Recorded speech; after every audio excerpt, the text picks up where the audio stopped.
Bonjour. Aujourd'hui, je vais vous présenter La mer, le taureau et la terre. C'est un conte écrit et interprété par mes soins, ayant pour sujet le patriarcat, notamment sa construction et ses terribles conséquences, mais aussi sa déconstruction et les périls qu'on peut y rencontrer. J'ai écrit ce conte à travers ma propre expérience et travail sur ce sujet, et je vous le partage aujourd'hui. Je vous souhaite une bonne écoute. J'enrage devant ces traîtresses, ces femmes servant le patriarcat, qui lui font caresses mais délicats, alors que c'est bien moi la déesse. Il y a eu usurpation d'identité, le patriarcat est devenu l'unique divinité, où se ruent abuseurs et prêtresses, ignorant que je manque cruellement de caresses. Ces femmes déclarées féminines, alors qu'elles ne font que... Ah, je ne peux plus respirer, je n'ai plus d'air, je suis en train d'étouffer. Suis-je en train de moi-même accoucher? Et ça empeste le décomposé. C'est trop, je n'arrive plus à respirer. Vite, un bain chaud pour m'apaiser. Ah, j'arrive à nouveau à respirer. Une bulle d'air jouissante dans tout cet air vicié. Quelle était donc cette atmosphère si étouffante? Même moi, j'ai cru que j'allais y passer. Oh là là, quelle calamité! Il y a beaucoup trop à rééduquer.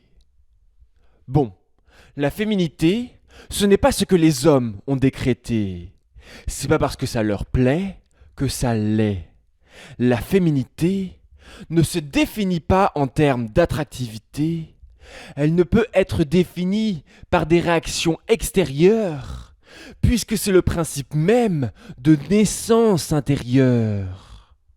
On ne demande pas à un taureau ce qu'il pense de la mer, il n'y verrait tout au plus ce qu'elle dépose sur le sable extérieur, ou quelques vagues surgissant dans l'air. La mer, ce n'est tant qu'à l'intérieur qu'on peut avoir une idée de ce qu'elle est. Crois-tu qu'un taureau pourrait voir et comprendre les coraux? Non, sur terre il est bon et beau, mais la mer, il ne peut en déceler que ce qu'elle veut bien léguer.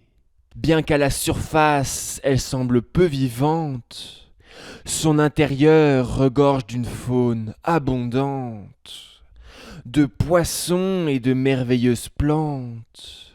Tout cela évolue en profondeur, caché de toute lueur menaçante. Il ne viendrait pas à l'esprit à la mer de définir le taureau et sa terre, car même si sa surface est instable, elle possède un fond d'un calme inimaginable. Mais le taureau est d'une nature bien plus impétueuse sur terre. Il lui faut galoper, gravir des sommets, affronter les dangers, redéfinir ses limites, une quête d'expansion pour que son herbe soit renouvelée. Il est habitué à combattre, c'est dans la friction qu'il a élu gîte. Et une fois qu'il a suffisamment combattu, que toutes les prairies vertes s'étaient agenouillées, il s'est alors dit que cette étendue bleue, il aimerait bien la posséder. Il avait beaucoup d'expérience, et par la force et l'intelligence, il avait déjà de nombreuses fois vaincu. Possédant toute la terre, il ordonna l'arrêt des sources, fleuves et rivières. Ainsi la mer ne serait plus alimentée, et elle serait forcée de l'écouter. La mer remarqua qu'on avait arrêté de lui donner, mais qu'elle continuait toujours de s'évaporer. À la terre, elle donnait, mais la terre la privait et gardait.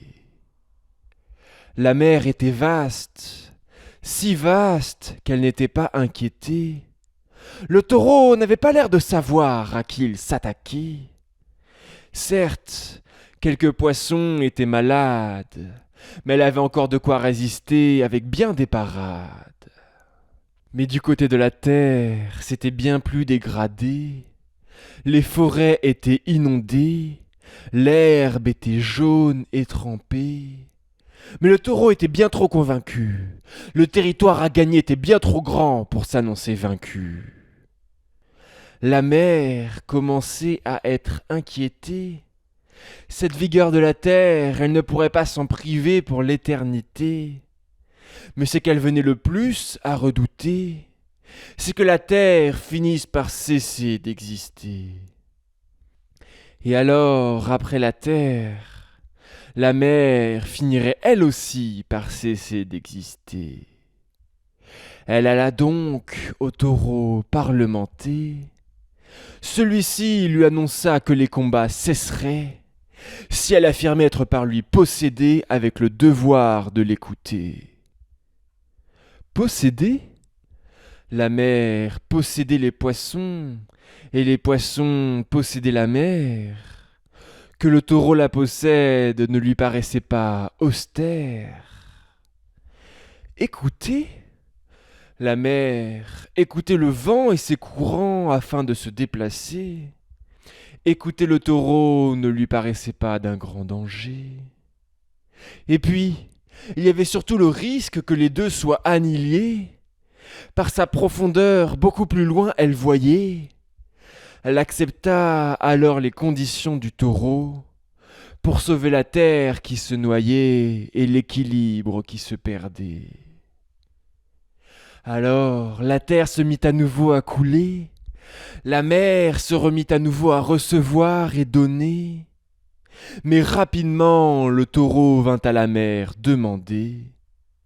Il lui dit que cette couleur bleue n'était pas adaptée, que le bleu n'était qu'un vert malade, et qu'au plus vite elle devrait mettre une verte pommade.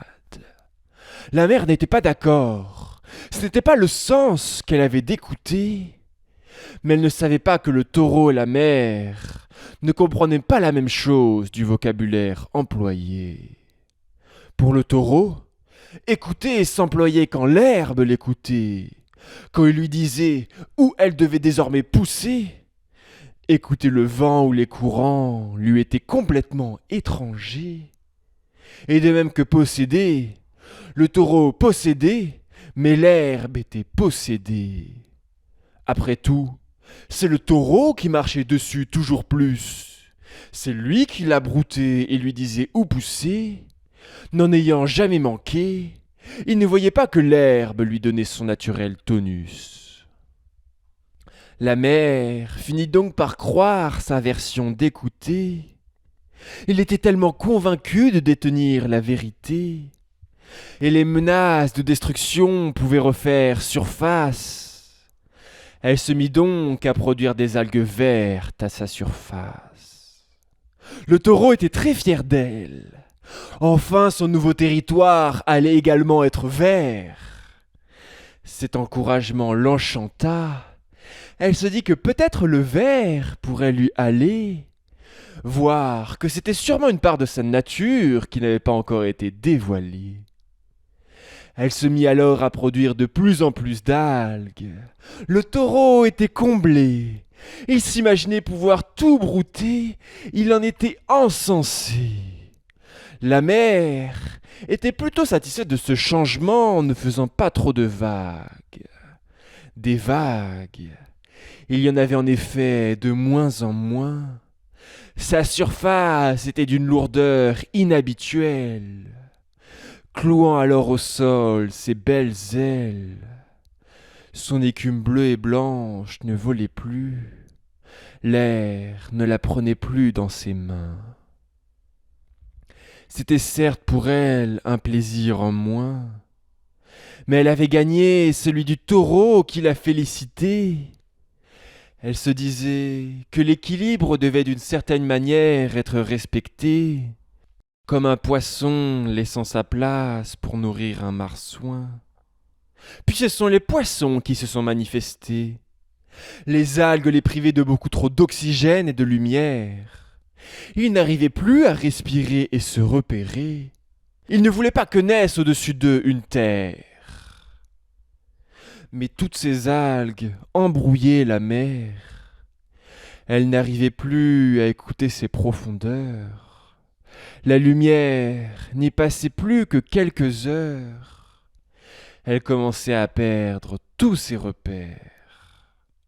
Et le taureau, toujours plus la félicité, elle ne savait vraiment plus comment se réguler. Puis, elle n'entendit plus les poissons lui parler. Elle se dit alors qu'ils avaient sûrement fini par s'adapter. Et au réveil le lendemain, elle les vit tous flotter au-dessus des algues. Ils avaient fini asphyxiés de sa main. C'est elle qui n'avait pas voulu retirer ce vert pagne. Elle en était dévastée. Jamais une situation n'avait atteint une telle gravité. Elle avait toujours su se réguler et écouter. Écouter. Mais oui, c'est depuis qu'elle écoute cet étranger. Elle se dit alors qu'il fallait tout arrêter, que le vert n'était pas la couleur de la mer, que cela ne faisait que lentement la tuer, et elle annonça au taureau sa rupture de ce lien avec la terre. Mais le taureau n'était pas d'accord. C'était désormais sa propriété. Pas question qu'il perde ce qui le rendait encore plus fort. Il était bien décidé à se faire respecter. Les algues étaient désormais si épaisses que le taureau pouvait y marcher dessus. Le taureau s'élança alors en toute hardiesse et claqua ses sabots contre une surface nue. La mer prit peur et comprit alors le sens qu'avait le taureau de posséder. Elle n'avait pas le droit de se rebeller sans se faire menacer. Tout comme l'herbe qui après une secousse était toute dressée, la mer se mit à obéir au despote installé. Mais la mer était si vaste que son comportement variait. Il y avait des morceaux si verts qu'ils étaient convaincus d'être de la terre. Et si une mer naturellement bleue les approchait, dessus elle se ruait, la recouvrait, la menaçait. Ces morceaux étaient désormais de vrais petits taureaux, convertissant le bleu en verts morceaux, en étant convaincus qu'il avait ainsi toujours été. Il y avait des morceaux qui en surface étaient plus ou moins verts, mais qui en profondeur étaient d'un bleu ayant viré au noir. Et en exploitant les courants marins dans le noir, elle répandait cette eau noire sur la terre. L'herbe alors jaunissait ou mourait, et elle se disait qu'ainsi il y avait égalité. Chacun de sa vraie couleur était dénaturé, une vengeance qui leur paraissait tout à fait justifiée. De nombreux morceaux avaient préféré tout simplement se réfugier. Ils s'étaient cachés dans les profondeurs, ne désirant ni devenir noirs ou verts, mais bien garder le bleu donné par l'univers. Le taureau, quant à lui, broutait cette nouvelle verdure qui poussait, mais elle n'avait pas les mêmes nutriments, si bien qu'il n'était jamais rassasié. Mais comme il n'avait jamais rencontré ce problème, il continua de toujours plus en manger sans gêne. La terre, voyant son herbe infectée d'une eau noire, et son ami en mauvaise santé, se dit qu'elle devait agir sans tarder. La terre décida de rappeler son taureau qu'elle avait si longtemps laissé vagabonder. Cela s'était toujours bien passé avec cet allié devenu ami. Il répandait en autonomie la verdure, si bien que la terre s'était endormie, et elle avait laissé le taureau conquérir à vive allure. Mais la terre n'avait pas imaginé que la mer puisse le tenter. Elle décida alors de ramener le taureau dans un vaste espace sécurisé. La terre s'adressa à la mer et s'excusa de la situation ayant beaucoup trop dégénéré. Mais les seules réponses reçues étaient cette eau noire qui redoublait. Le taureau n'exerçait plus, alors l'eau noire avait gagné en puissance.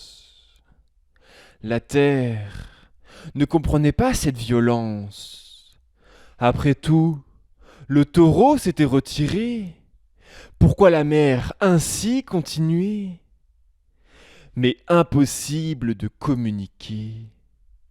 La mer n'avait plus le moyen de parler. Seules ces vagues noires l'emprisonnaient et rugissaient. La terre, fâchée, menaça les vagues que le taureau soit à nouveau libéré. Mais alors, les vagues étaient devenues encore plus redoutables.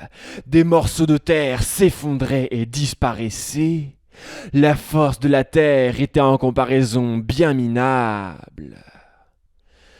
Puis, la terre comprit que c'était à elle d'aller la rechercher. Alors, la terre plongea ses yeux dans la mer, plongea à travers le faux vert qui voulait la convaincre de rester à terre, plongea à travers le noir qui l'effritait et menaçait de la briser.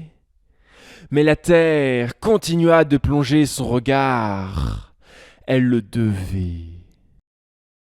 Et alors, dans les profondeurs obscures, là où les couleurs sont absentes ou pures, la terre rencontra la mer. Et alors, la mer se réveilla et sentit à nouveau la lumière de la terre qui avait affronté l'eau verte et noire, qui avait désespérément envie de la revoir et qui l'aida à retrouver tous ses repères. Par le regard de la terre, la mer retrouva qui elle était, car la terre n'avait jamais pu l'oublier. Et alors, la mer décida de reprendre contact avec l'air. La mer à nouveau respirait, l'eau verte et l'eau noire redevinrent bleues, les poissons reprirent leur jeu, les coraux à nouveau resplendissaient. Le taureau comprit qu'il y avait des territoires qui n'étaient pas bons à conquérir. La terre s'engagea à bien le tenir. La mer vivait à nouveau d'écume et de bleu. La terre et la mer vécurent à nouveau l'échange heureux.